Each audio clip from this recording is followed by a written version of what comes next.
प्रतिभा जैन सिंगोली से महाराज श्री के नमोस्तु। जैन विधि से फेरे कराने वाले पंडित जी साहब की संख्या बहुत कम है, पर जो वह फेरे करने में आर्ट से बहुत पैसे की मांग भी कर रहे हैं, तो इसके लिए फिर हम लोगों को क्या करना चाहिए महाराज जी? कोई पैसे की मांग नहीं। कितना कर रहा है? 8 से 10,000 रुपए मांग रहे हैं। हाँ, तो तुम्हारे लाखों रुपया तो शादियों में खर्च कर रहे हैं आप लोग। वो कह रहे 3,000 रुपए में एक ब्राह्मण पंडित मिल रहा है। 3,000 ब्राह्मण पंडित मिल जाता तो ब्राह्मण के अनुसार करोगे तो वो जैन दर्शन के अनुसार नहीं कराएगा।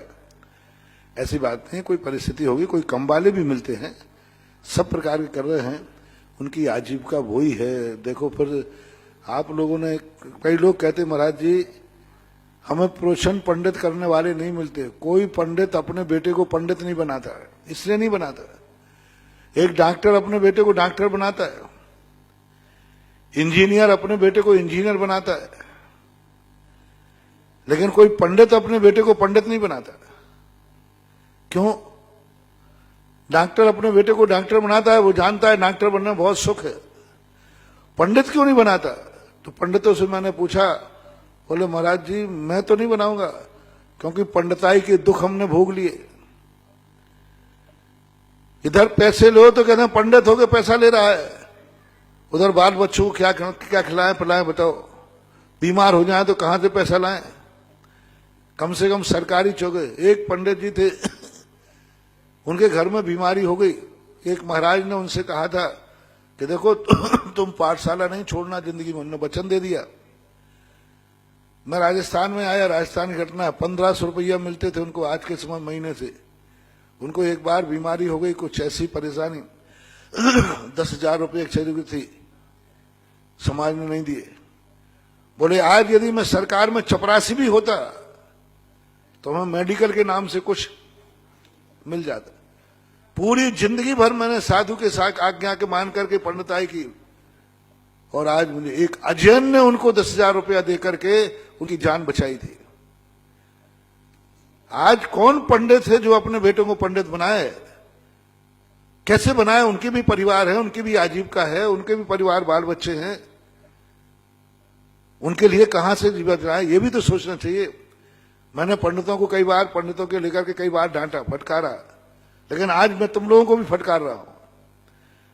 आपको ये भी देखना है कि पंडित का परिवार, आप बताइए उनके साल भर का देख लीजिए कितना मिलता है। एक 10-10, 20-20 साल के पंडित हैं, आज अपना एक मकान नहीं खरीद पा रहे। हमारे पर्सन आ रहा है उसको, अभी जितेंद्र बाबू आए, इतने सालों से पंडिताई कर रहा है, आज मकान लेने में उसको पसीना आ रहा है। और यदि मान लो सरकारी नौकरी में छपरासी भी होता ना तो अभी तक झोपड़ी ले लेता। एक छोटा सा मास्टर होता तो भी झोपड़ी ले लेता है। ऐसा नहीं करो। और देखो उनका भी, देखो उनकी भी आजीविका देखो। अरे 10 लाख क्षण पर मैं आया, 10-25 हजार 50 हजार ले भी गया, साल भर का गुजारा कैसे चलाएगा वो? आप उतना करके देखिए। आज एक मंदिर में, पाठशाला में पंडित को पढ़ाने कैसे भेजें, किसको भेजें? आप जितना पैसा देता है उतने घर में आपके यहां दूध आता है। जितना पैसा आप उसको दे उतने आपके घर में दूध आता है, सब्जियां आती हैं, और आप पंडित होकर से क्या चाहते हो? बंधु, आज मैं लाइन लगा सकता हूं। आज सरकारी नौकरी के लिए 100 नौकरी चाहिए पड़ते, 10,000 फॉर्म भरे जाते हैं। ये लाइन में यहां लग सकता हूं तो मैं एक पंडित चाहिए, 100 पंडित दिलाऊंगा। बस उनको आजीविका का सुविधा मिलना चाहिए। क्यों कोई पंडित नहीं बनना चाहता? 100 पंडित चाहिए, हमारे पास 10 हैं, और 100 चपरासी चाहिए, और 1,000 चपरासियों के फार्म भरे जा रहे हैं। चपरासी के 100 चपरासी चाहिए, और फार्म कितने आए? 1,000। और तुम्हें 100 पंडित चाहिए, एप्लीकेशन कितनी आई? 10 की। तो ये सोचना चाहिए थोड़ा सा। बाजे वालों को 10,000 दोगे? आज तक ये प्रश्न नहीं किया किसी ने कि महाराज बाजे वालों ने 10,000 रुपया ले लिए। एक शादी के बाजे वाले कितने के आते भाई? 40,000 50,000। यानी एक बाजा वाला बजाने वाला 40,000 50,000 ले जाए, 1-1 लाख रुपया, और निछावर करके 10-10 हजार की आप निछावर फेंकते हैं, और वो भी नई गिट्टी। 1,000 रुपए के नोट 1200 में लाए बैंक से। वहां आपके लिए कोई फपूंद नहीं आई, और वो भी बाजे वालों पे यूं करके फेंक रहा है। 10-10 हजार रुपए फेंक देते।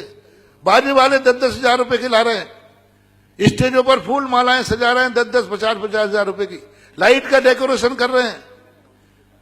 और जो तुम्हारे मांगली कर रहा है, जो तुम्हारा मंगल कर रहा है, जो तुम्हारे वर वधू के लिए मंत्र पढ़ रहा है, जिससे तुम्हारा सुहाग होना है, जिससे तुम्हारा सौभाग्य होना है, जिनके मंत्रों से तुम्हारी जिंदगी का सगुन होना है, उनको 10,000 होने में तुम्हारी नानी मर रही है। 10,000 रुपया देने में तुम्हारे लिए पसीना आ रहा है, और बाजे वाले तुम्हारे 10,000 लेके गए शराब पियेंगे। पूछो क्या क्या करते। यानी वहां आपका विचार नहीं जा रहा है, और यहां पर एक पंडित ने ले लिया, उसकी अजीब का देखो, उसका देखो क्या है, शादी ब्याह में लिए हैं। यही प्रश्न तुम पंचकर्णा का करते तो शायद मैं इतना नहीं बोलता। हाँ, यदि तुम कहते महाराज जी पंडित जी विधान के 10,000 ले गए तो शायद मैं पंडित को डांटता। लेकिन वो प्रश्न किस पे किया तुमने? आप बताइए, आपके फिजूल के शौक के खर्च उस शादी में कितने हुए? भोजों में 10-10, 20-20, 25, 50-50 आइटम बनते हैं, 10,000 रुपया यूं फेंक देते हैं। मिठिया बनाने वाला 10,000, 20,000 रुपया ले गया। कितने फिजूल के खर्च है?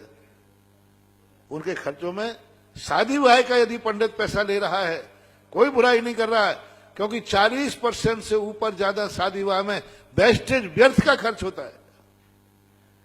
इसलिए कोई बाधा नहीं, मैं आपकी बार 10,000 से थोड़ा फीस बढ़वा दूंगा, जितने मेरे। क्यों? मंत्र पढ़ना है, सम्यक मंत्र पढ़ा लो 3,000 रुपए में, मिथ्या मंत्र पढ़ा लो। अपने वर वधू, बेटा वधू को मिथ्यात्व का संस्कार देखो, मर करके मिथ्या दृष्टि में जाएंगे, मिथ्यात्व में जाएंगे, मिथ्यात्व में पढ़ेंगे। तुम्हारा निर्णय तुम्हारे हाथ में। डॉक्टर अलग अलग हैं, 5 रुपये वाला डॉक्टर भी इंजेक्शन लगाता है, और 5,000 रुपये वाला है, आप जिससे कराना हो करा लो, 5 रुपये वाले से करा लो। इस हाथ में फ्रैक्चर है, प्लास्टर है, यहां बांध देगा, करा लो, कौन मना कर रहा है? 5 रुपये में बताया, फिर 50। डॉक्टरों की अलग अलग कीमत क्यों होती है? उसका वैल्यू होती है। जैसे डॉक्टरों की अलग अलग वैल्यू होती है, 5 रुपये में भी करने वाले हैं वही इलाज, बीमारी वही है, और वही मरीज जब दूसरे अस्पताल में पहुंचा तो 5,000 रुपये लग गए। क्यों? बीमारी एक है, डॉक्टर ने अलग अलग लिया। जिस प्रकार डॉक्टर अलग अलग हैं, यहां पंडित भी अलग अलग हैं। 3,000 वाला पंडित 3,000 के हिसाब से है, 10,000 वाला 10,000। वो मिथ्या वचन पढ़ रहा है, मिथ्या मंत्र पढ़ रहा है, मिथ्या कल्पना कर रहा है, और ये सम्यक मंत्र पढ़ रहा है, सम्यक मंगल कर रहा है। निर्णय आपके हाथ में।